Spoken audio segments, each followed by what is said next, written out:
You hand over the estimate, and the customer takes a moment to look at the bottom line. They look up, clearly frustrated. They look at you and say, "That's a lot higher than I expected." Your immediate instinct is to defend the quote. You point out the superior equipment, the warranties, and how highly trained the Fry installation team is. But listing features rarely changes their mind. It signals you aren't listening to their actual concern. The moment you start justifying the price, the customer stops seeing you as a problem solver and starts seeing you as a salesperson trying to win an argument. To bridge this gap, we have to recognize how humans actually make decisions.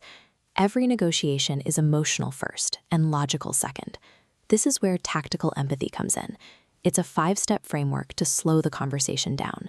It helps uncover their real concern and guides them toward a decision without sounding pushy.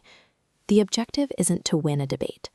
When a customer feels profoundly understood, they lower their guard and become open to collaboration. Let's go back to that tense moment at the kitchen table.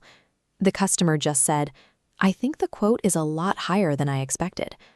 Step 1 is to mirror by repeating the last few important words the customer said. You reply, "Higher than you expected?" Then you stop talking. The instinct to fill the silence is strong, but you must let the customer fill the void. Step 2 is to label. After they elaborate, you name the underlying emotion or concern driving their hesitation. You start your sentence with specific phrases. It sounds like, it seems like, or it looks like. For a price objection, you might say, "It sounds like the number is higher than you were prepared for." Notice that you are not agreeing that the price is too high. You are simply showing that you recognize the pressure they are feeling. Executing a mirror followed by a label disarms the customer. It bypasses their logical defenses and encourages them to explain the real context behind their hesitation. Now you move to step 3. Ask calibrated questions. These are questions specifically designed to make the customer think deeply and actively participate in finding a solution. Avoid closed questions that force a yes or no answer, like, "Do you want to move forward?" Instead, use open-ended alternatives that start with how or what. These questions force a pause in the negotiation. They stop you from prematurely offering a discount just to keep the deal alive. You effectively transfer the burden of problem-solving off your shoulders and into the customer's hands. Their answer will reveal the real hurdle: a tight budget, the need to consult a spouse, or a lack of trust. Step 4 is to summarize. You need to package every concern the customer just shared with you into a single, comprehensive statement.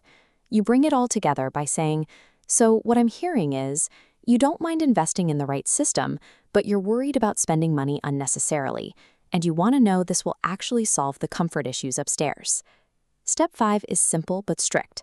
You deliver that summary and wait for the customer to respond with exactly 2 words. That's right. Do not settle for hearing "you're right." When people say "you're right," it is often a polite defense mechanism, a way to make a salesperson stop talking. "That's right," however, means "I feel understood." When a customer says "that's right," it marks the moment the conversation shifts from a defensive standoff to a collaborative decision. Look at the new dynamic at the kitchen table. The customer's defensive guard is down, and you are having a productive conversation. You achieved this breakthrough without touching the quoted price. More importantly, you didn't compromise Fry's standard of care on proper equipment sizing, strict code compliance, or required permits. This exact 5-step empathy framework is universal across the company.